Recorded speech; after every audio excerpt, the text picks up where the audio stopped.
Yo, what's going on, ladies and gentlemen? This is Lego Jake here, and welcome to episode 6 of our Ben 10 Power Trip Let's Play. In the last episode, we helped out all the farmers in the Grashugel farms with their little tasks and chores, and now we'll be heading over to the lumber yards to help the lumberjacks with the same exact type of stuff.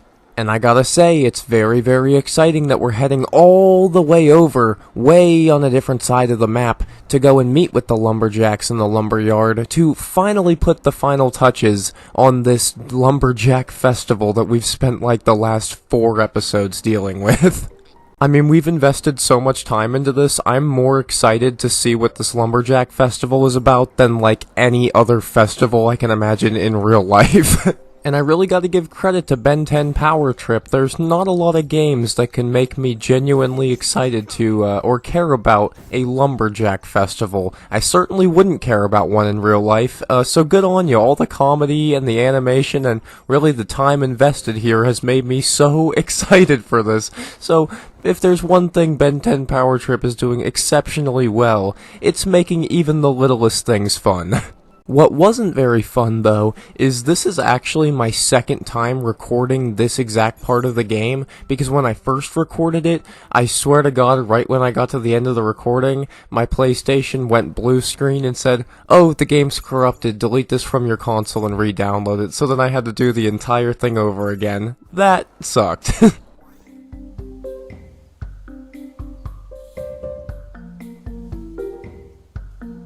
Now this is one cool looking area. As I mentioned in one of the previous episodes, it might have even been the last episode, I used to live up on a farm, and it was actually over in Oregon, and there was so many mountains there, and that's actually what this really reminds me of, because there was houses that were right on the sides of mountains, just like these little like squares where it kind of literally 90-degree angles off a mountain. There were people that lived in houses, right? It was really cool, and it kind of feels like we're back in Oregon with Ben, so very cool stuff. But actually though, if anyone does know where this game takes place, I would be really interested to know, because, you know, Ben and his family are American, but Strudelbeck, Grashugel, and all the people we meet have a really like German or Swedishy kind of accent. I don't know where this game takes place, so if you do know, I would love to know. Please leave that down in the comments. And also, leave down in the comments, question of the day, where are you guys all from? Besides where Ben is taking place right now, I want to know where you guys reside in real life. Be interesting to note. I am currently in Florida, and I love it here because the theme parks are awesome. However, to focus on the game for a second, this is one of the first instances where I was like, okay, this is actually like a proper puzzle. The last one we did with forearms was like kind of a slight tutorial. It wasn't too tough, but this is the first time when they give you full range of where to put these stones and how to operate, and the point is that you're supposed to make a platform to jump over, and you know, you gotta make gaps for yourself to actually be able to use the stones as platform. It was very creative and very fun, and I love these forearms puzzles. Puzzles, not puzzles. They only get more fun as you go on as well. And one thing that's already happening that I absolutely love, and I brought up in the last episode that I wanted to see, is more, you know, mixed combinations of puzzles where, you know, we gotta switch from forearms to heat blast or any of the other aliens once we get it. We're already seeing stuff like that where we need to switch from forearms to make a path where we can use our double jump or whatever as heat blast to progress even further. I love that, and I really hope as we unlock all the other aliens, it gets like not annoying confusing, but just like expert skill mode. I love that sort of stuff. And I also just love forearms combat. I mentioned it earlier in the last episode as well. I keep bringing stuff up that I mentioned previously, I'm sorry. But his combat is just so good, especially against these big guys that need to get stunned, because your attack, if you do the XXY or square triangle attack, and you do that spin, 9 times out of 10, your spin will stun him and hit him, and then when you go behind him and start punching him again, if you do that spin attack again, if he doesn't die immediately, then it stuns him again, and you can just walk right over and keep hitting him. It's pretty freaking useful. And you know what I just noticed? We have over 1,100 coins. I think we need to stop at the shop at some point in either the next episode or sometime very soon, because we need to spend some coinage. Maybe we can get one of those map pieces, or maybe we should wait until we get 2,000 and then we can get an upgrade coin. Not sure. I guess we'll have to decide off screen. I guess you'll know soon enough, though. Spoiler alert though, I don't level up at all in this episode. There are definitely no upgrade tokens being used in this one. Honestly, a majority of this episode is just being spent getting to the lumberyard. And it's funny how difficult of a path it is to get there, because it really makes me think, how did the lumberjacks get there? Did they have superpowers they don't want to tell us about? Did they have a plane or a helicopter that they took over here on top of the mountain? Why didn't they offer us a ride if they do? Whatever. Anyway, we got some combat challenges. You know how it be. These little ruins, and hopefully we get a better thing than just a power bar, because we have not used a single one yet. Maybe if we're able to stack the power bars and energy bars and stuff like that, then I'll just have like a giant pile of them, and during like some of the boss battles, hopefully like if there's a final giant ball, 100 coins, ooh! Much better than the power bar, but if there's some sort of giant final boss battle, if we're able to stack all those power bars, maybe we can just become like this insane monster and just freaking one-shot everyone. And if we're not able to stack them, then yeah, I don't know what to say. I guess they're just going to be there forever, because I am not using them. Maybe one, just for the sake of saying we did it.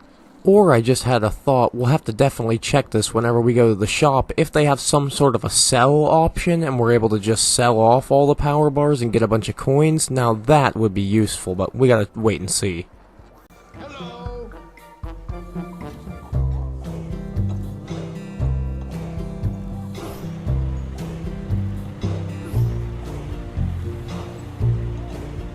Yeah, I kinda gotta keep it real with you guys. I don't think I like this lumberyard area. It's kinda super bland and boring, huh? Compared to everything else we went through anyway. And I was even saying how the mountainside gave me cool vibes, but this sucks. Good to see you, Ben. All we need to do is get these logs out of the lumberyard so they can be hauled to the festival site. I'll take a swing at it.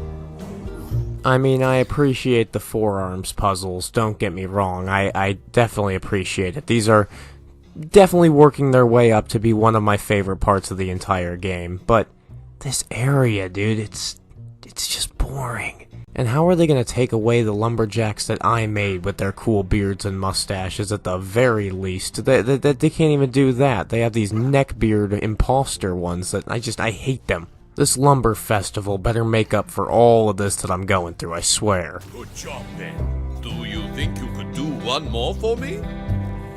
Honestly, brother, I could do like 50 more for you. I really love these forearms puzzles. And to be honest, it's a lot more appealing for me to look at the floor and these rocks and the puzzles than to have to be forced to look at the lumberyard, because I hate it here.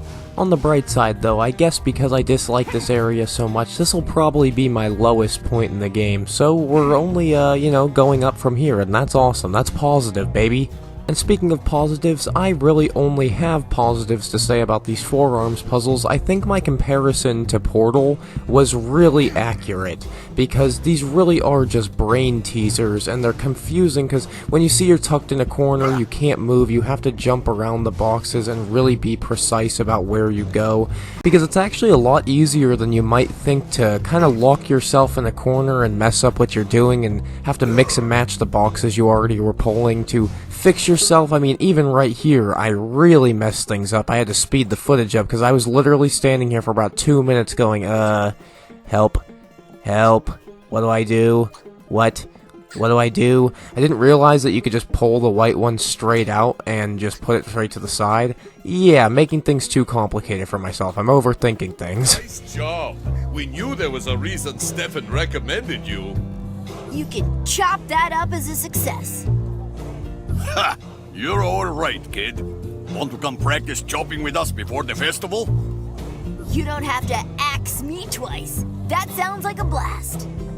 Great. Come meet us in the woods when you want to start. In all honesty, when it comes to any of those brain teaser type puzzles in video games and stuff, I always overthink things. I remember, I think it was South Park: The Stick of Truth, where there was a point in the game where literally it just shows you just need to spin your analog stick, and that's it. And I couldn't even do that right, and it took me about 30 minutes to do it. My arm is sore from chopping trees. Can you throw that lumber in the chopper for me? Yes, I can, and thank you for interrupting my sentence, sir. I was talking about South Park and how I couldn't spin the analog stick like a human. Yeah, it literally took me like 30 minutes to realize that I was spinning it too fast. And I apparently, didn't want to give that a shot, maybe just slowing my finger down. I literally like get my headset on one thing and then just start messing everything up. And that's exactly what I did back there with the lumber. But that's okay, because we're taking care of this lumber much, much easier. Big bundles of 2x4s and stuff that Forearms can pick up using only 2 of his arms. His other ones are just sort of there looking mighty and macho, for being honest. And as I've mentioned many times for the missions in this game, there are way more than 5 bundles of 2x4s here, so you'll be more than easy to get through this mission. Or it will be more than easy to get through the mission, I should say. Because really, if you just turn your camera around, anywhere you see the gold lights, you can walk over and pick them up. You can stick in one little area, you can turn around in circles and try to pick the ones that are closest to you. You know, you can do however you feel like it, and they give you 3.5 minutes or something like that, like a lot of time to take care of the time. They give you a lot of time to take care of this mission, like way more than you need. We're on the last one and we still have 2 minutes. We could just sit here and hold it and spin around and dance with it if we wanted to for 2 whole minutes, baby. But seriously, with this unbelievably easy mission about wrapped up, officially wrapped up now, that will officially wrap up today's episode. I really hope you guys enjoyed this one. If you did, please consider leaving a like, comment, subscribe, and share the video around. It'd mean a lot and help out a ton. And I'll see you guys in the next episode. This is Lego Jake, signing out. Have a great rest of your day, everybody. Peace.